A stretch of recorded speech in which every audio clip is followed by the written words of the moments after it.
Hey guys, as you could tell by the title of this video, we have a little interesting conundrum to handle with one of our harp guitars. Let me go back and explain a little bit about it. A few years ago, the harp guitar convention, known as the Harp Guitar Gathering, was held in Carlsbad, California, at the Museum of Making Music there in Carlsbad. And on the back of this pamphlet that I have that was shipped to us, was sent to us, you can see there's a little harp guitar on there.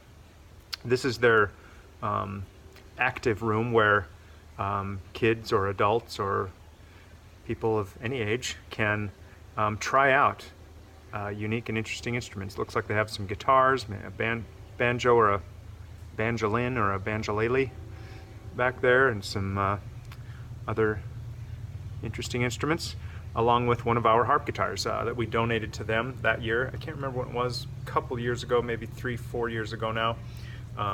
Anyway, so it's been really nice to have one of our instruments available right there in Southern California for people to go into the museum, take a tour, learn about all the interesting instruments from around the world, and also try out some instruments, and especially the harp guitar. So there it is, a tone devil harp guitar. It's been living in their room for the past few years. Recently got a call back.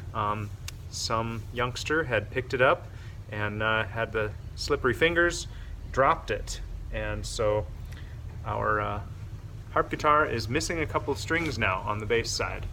So they went ahead and disassembled it and shipped it back, and there's the other piece.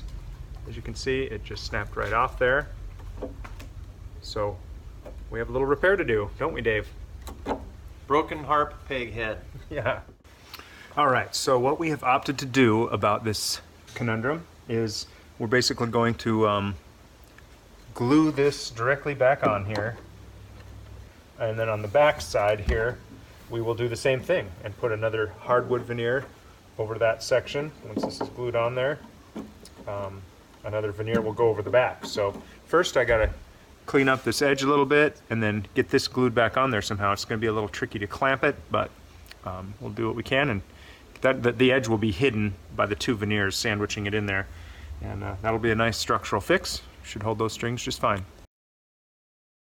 So as you can see, clamping this together using a piece of plywood caul underneath it is a real good idea to keep everything straight and lined up, and just a couple of bar clamps does the trick. So here I'm dry fitting this together just to make sure that I'm going to be able to get the right clamping pressure on it.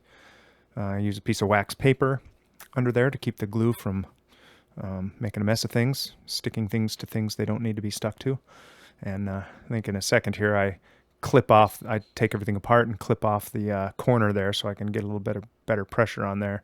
As you can see there, it's now got a little better shaped piece of plywood behind there, and a whole bunch of clamps, and she should be all stuck together.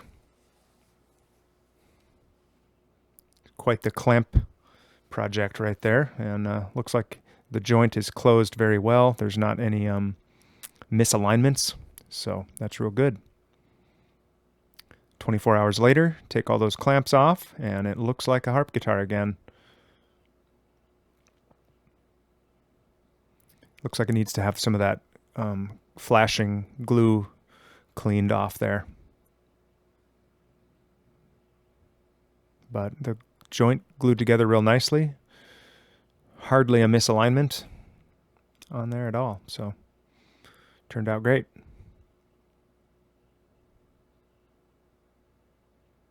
Time to do a little bit of scrub with some warm water, get that glue cleaned off around that joint. And next we'll be taking off all the finish from the back edge there, the back side where I'll be gluing this veneer on there. I decided to just go with one veneer, mahogany grain, opposing the grain of the harp head block there. Normally the veneer of the front would have been opposing, and it probably wouldn't have broken had I had that grain running two different directions, but the headstock veneer, that walnut piece on the face, was the same direction In other words, it was vertical. So this piece that I'm making here out of mahogany is horizontally grained, and so that will glue right on the back there, and that'll provide a real nice structure. So slather up some glue on there with my favorite glue spreading device, and use a few clamps around the perimeter of that to clamp it down tightly. Clean off any excess glue squeeze out around the edge just to make it a little easier to trim later. And a few hours later, get those clamps off. Now I'm going to be using a caul underneath there to drill through so I don't get any tear out. I don't know what that moth thing is that's crawling around on the bench there, but anyhow, do a little bit of some finish sanding to the back edge there, and take it back into the room. I don't know what happens with this camera when I turn that downdraft table on.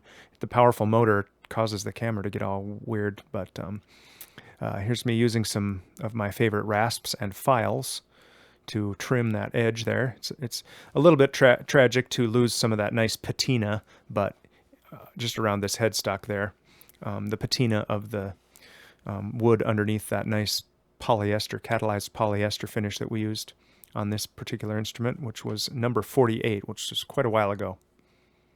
So doing a little bit of some finish sanding there. And I decided to just go ahead and leave the face of this, probably do a little bit of some drop fills in that crack, and just wet sand it and buff it out. So I think it's ready for the spray booth at this point. That back head veneer is a little over 1/8 of an inch thick, and the grain is opposing the block grain, so it should be very structural.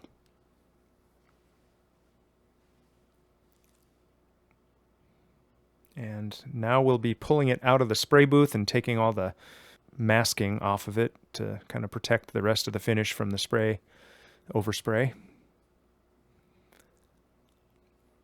And it turned out real good.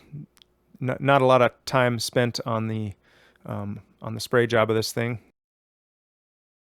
Nice hairdo. So just a little wet sanding and buff it out on the buffing machine there, and it looks real good. You can see that open grain mahogany finish there.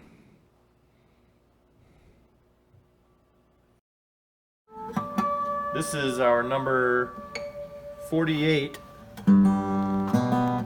which features a kind of uncommon top wood. This is ponderosa pine, also known as yellow pine top. Pea pine, they call it, ponderosa.